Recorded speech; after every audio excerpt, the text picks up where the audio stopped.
Hola, soy Gabriela Iturralde, trabajo para el Programa Nacional de Investigación Afrodescendientes y Diversidad Cultural del INAH.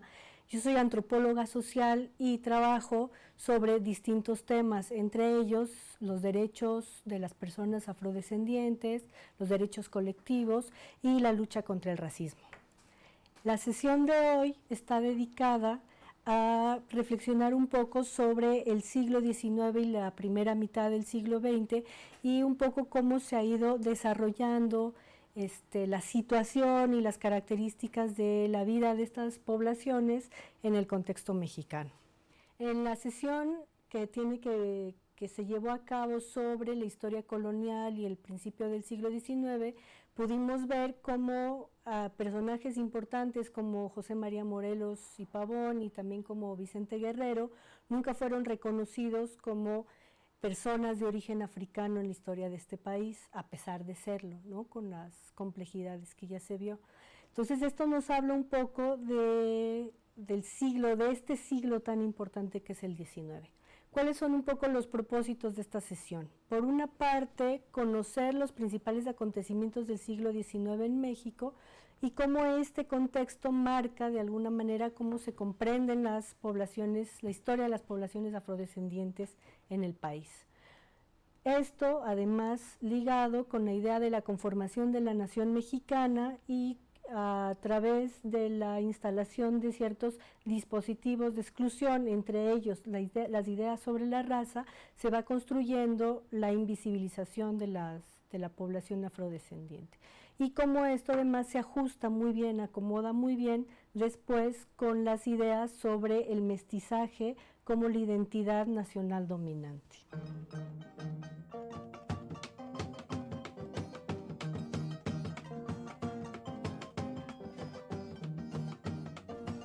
¿Qué es importante tener presente sobre el siglo XIX? Dicen los historiadores que el siglo XIX es un siglo muy largo. O sea, obviamente siempre un siglo tiene 100 años, pero en el marco de los procesos históricos, el XIX es un siglo que para el caso de la Nueva España y de México empieza más o menos los procesos políticos, sociales que se desatan, empiezan alrededor de las reformas borbónicas, es decir, después de la segunda mitad del siglo XVIII, en el último cuarto realmente, y llegan ya muy entrado, muy adelante en el siglo XIX, digamos que se puede marcar su final hacia principios del siglo XX, con la Primera Guerra Mundial. Bueno, ¿qué tenemos que tener presente de este larguísimo siglo XIX que nos ayude a comprender qué pasó con las poblaciones afrodescendientes, que como vimos en el periodo novohispano están presentes, muy vitales en distintos sectores sociales, con distintas características, y de pronto parecería que desaparecieron en el siglo XIX? Tenemos que comprender o tratar de recordar que se trata de un periodo de transformación radical del orden social y político, ¿no? Ahí tenemos un hecho significativo que tiene que ver con el tránsito de las monarquías absolutas a esto que se ha denominado la modernidad política, que está marcado en América por las independencias de los países y la formación de las naciones, ¿no? Que además de esto nos lleva a pensar en otro tipo de problemáticas que tienen que ver con la ciudadanía, con la formulación de la ciudadanía, con la creación de los estados nacionales y con los proyectos políticos, ¿no? Y dentro de esto de los proyectos políticos está inserta la idea de quién hace parte de las naciones y quién no, a quién se va dejando afuera de las naciones. A lo mejor no realmente en términos de sacarlos físicamente de las naciones, pero sí desde una perspectiva política y una perspectiva más del pensamiento y más ideológica. Otra de las cosas que hay que tener presente de este siglo XIX es que es un siglo de una gran transformación del capitalismo, con la revolución industrial y con la expansión de los intereses imperiales. No olvidemos, ya se ha mencionado antes, que es el siglo XIX cuando el auge del comercio de personas esclavizadas conoce unas proporciones descomunales, justamente porque está ligada a la explotación capitalista en distintos lugares del mundo, y América tiene un papel importante ahí, ¿no? Además, otra de las cosas que es como que marca, que es uno de los hitos del XIX, es que el pensamiento científico que se ha ido desarrollando a partir del siglo XVIII, en el siglo XIX, digamos que se consolida y se van cristalizando o fortaleciendo algunas ideas. Entre ellas, y de manera muy importante, son las ideas del racismo científico y de las doctrinas racistas en general, ¿no? Que están además, que se convierten en verdades incontestables y que de alguna manera están presentes y van guiando la conformación de las sociedades y de los proyectos políticos en ese momento. Tenemos que considerar entonces, para ese momento, para el caso de México, que nos encontramos, para el caso de la Nueva España, que nos encontramos en un siglo XIX que se debate entre el final de la sujeción colonial respecto del Imperio Español y al mismo tiempo en la necesidad de crear, de idear una nueva nación que tiene sus complejidades para los modelos políticos del momento. ¿Cuál de ellas muy importante? Es un mundo heterogéneo, diverso, con poblaciones que hablan distintas lenguas y que no se ajustan a las ideas y a los cánones que en ese momento norman el pensamiento, entre comillas, científico. Y por el otro lado también no podemos perder de vista, hay debates, la nación se debate en proteger sus fronteras, en protegerse de alguna manera del asedio real o imaginado de las naciones extranjeras, ¿no? México, como lo decíamos, vive un momento, tiene que resolver cuestiones muy significativas. Entre esas es qué va a hacer con su población indígena, por una parte. Y por la otra parte, que es la población mayoritaria, que es una población hablante de lenguas diversas y que, como decía hace un momento, no se ajusta a estas ideas de quién es el ciudadano idóneo o ideal o el que está llamado a sacar adelante los proyectos políticos de la nación.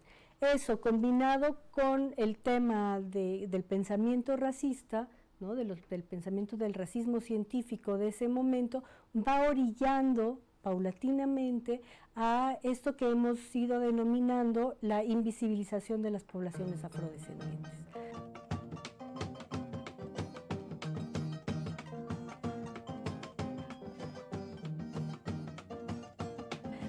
Un rasgo importante y de estas paradojas que existen en el siglo XIX, que es cuando las naciones construyen su libertad, al mismo tiempo se excluyen estas poblaciones, de alguna manera escudados en argumentos, por ejemplo, como el de la igualdad ante la ley.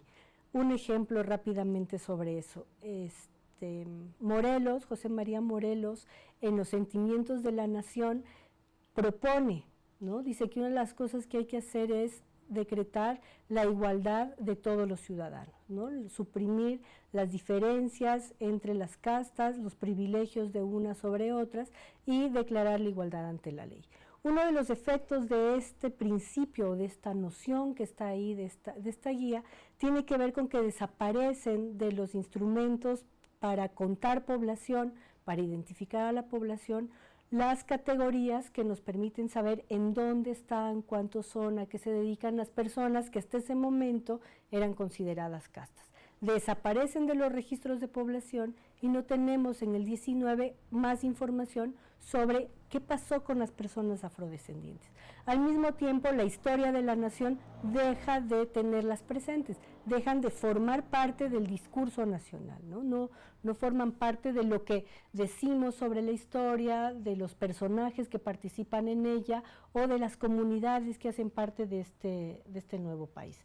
Por un lado es, digamos, entre comillas, comprensible que esto ocurra cuando tienen que enfrentar otras situaciones, pero también es necesario saber que se trata del momento en donde se construye esta exclusión de manera más sistemática. ¿Cómo sabemos esto? ¿Por qué lo podemos afirmar? El siglo XIX es un siglo que para el caso de México se ha estudiado poco a la población afrodescendiente. Se están haciendo estudios actualmente, cada vez hay un poco más de información, pero si revisamos, por ejemplo, fuentes no tradicionales, porque como mencionaba hace un momentito, el hecho de que desaparecieran de los registros de población institucionales lleva a que no podamos contar con esa información para investigar. Sin embargo, hay otras fuentes que nos permiten saber que la población no desapareció como se ha llegado a pensar, ¿no? ¿Cuáles son estas fuentes en las que podemos investigar? Por ejemplo, las crónicas y la literatura de viajeros extranjeros del siglo XIX, la literatura costumbrista del siglo XIX, también la pintura costumbrista, en la pintura sobre tipos nacionales, que esa es una pintura como frecuente de la época, las primeras fotografías, ¿no? Los primeros registros fotográficos de la época, artículos de prensa, y también si rastreamos más hacia la historia de la ciencia en México, empezamos a ver que la preocupación sobre la raza, sobre el tema de la raza, de los grupos de población en México, nos llevan también a poder identificar en dónde estaban, qué hacían, qué se pensaba de ellos, ¿no? Por ejemplo, hay datos, hay ejemplos de los viajeros del siglo XIX, ¿no? Bueno, Humboldt es, digamos, el viajero paradigmático del siglo XIX y él ya describe la presencia, cuando él llega al puerto de Veracruz, habla de la evidencia, ¿no? De la evidente presencia de población de origen africano en el puerto, pero él también contribuye con la idea de que por suerte para México este es un grupo que ha tendido a diluirse y a desaparecer.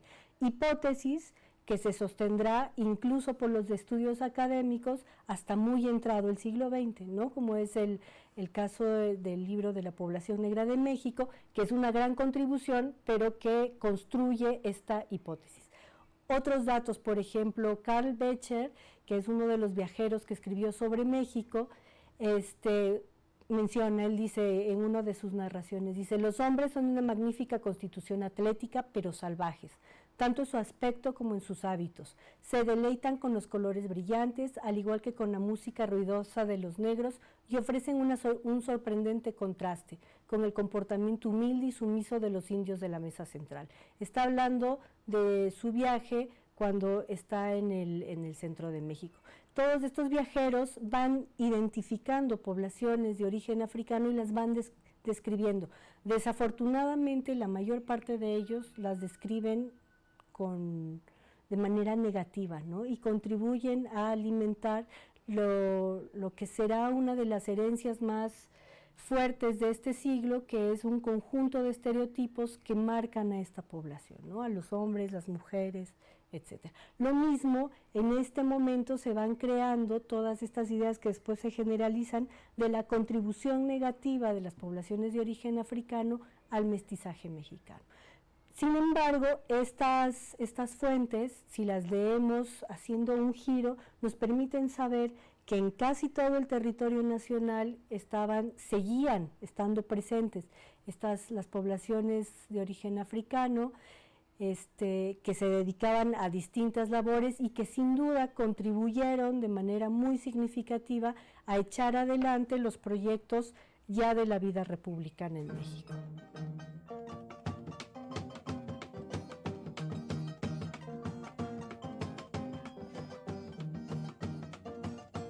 También otra de las fuentes que son importantes son las imágenes. Por ejemplo, ahí los viajeros tenían o dibujaban ellos mismos o tenían eran acompañados por dibujantes. Entonces tenemos imágenes del siglo XIX que han sido trabajadas, por ejemplo, por Dolores Ballesteros, que reflejan también la participación de esta población en distintos aspectos.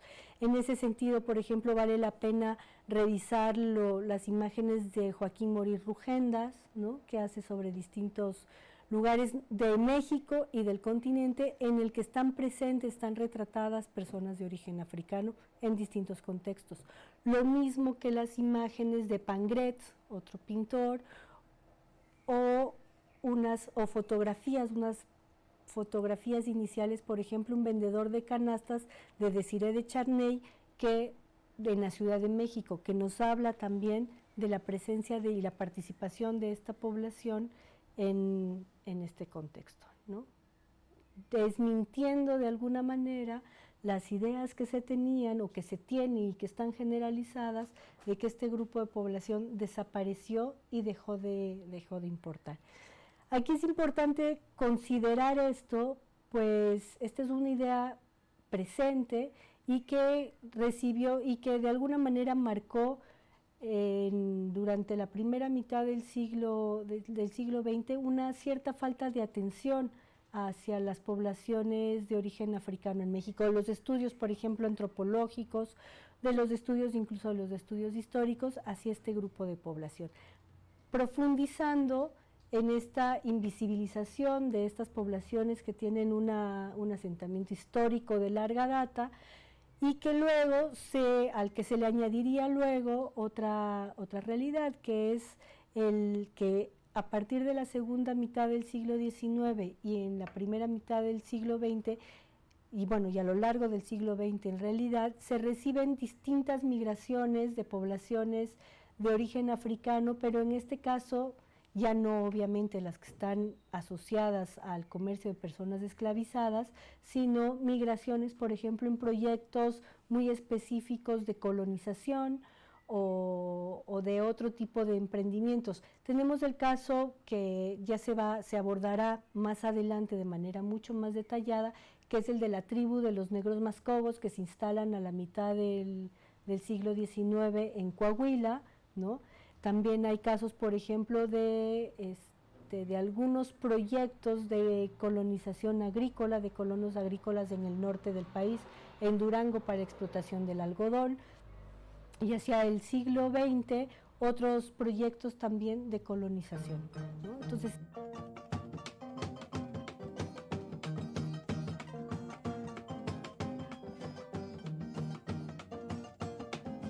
estas migraciones que luego en el siglo XX se van a completar con migraciones de personas que vienen del Caribe, afrocaribeños, cubanos, hondureños, etcétera, muchos de ellos vinculados a los deportes, a la industria del espectáculo, como músicos, bailarinas, etcétera, van creando otra de las ideas que va a estar instalada en nuestro pensamiento acerca de las poblaciones afrodescendientes, que es que las personas a las que comúnmente denominamos negras son extranjeras en México.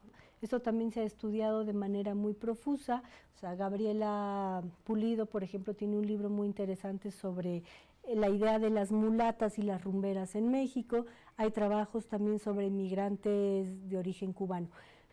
¿Qué tiene esto para ir un poco cerrando este contexto? Es que tenemos un largo periodo de la historia de México en donde este grupo de población es borrado de las narrativas nacionales, borrado de nuestro conocimiento, y esa ignorancia es suplida por un conjunto de estereotipos que se desarrollaron con el pensamiento racista, ¿no? Que son propios del pensamiento racista, y eso ha obstaculizado comprender mejor qué pasó con este grupo de población y sobre todo comprender ahora cuáles son las deudas que tenemos con la población de origen africano en México.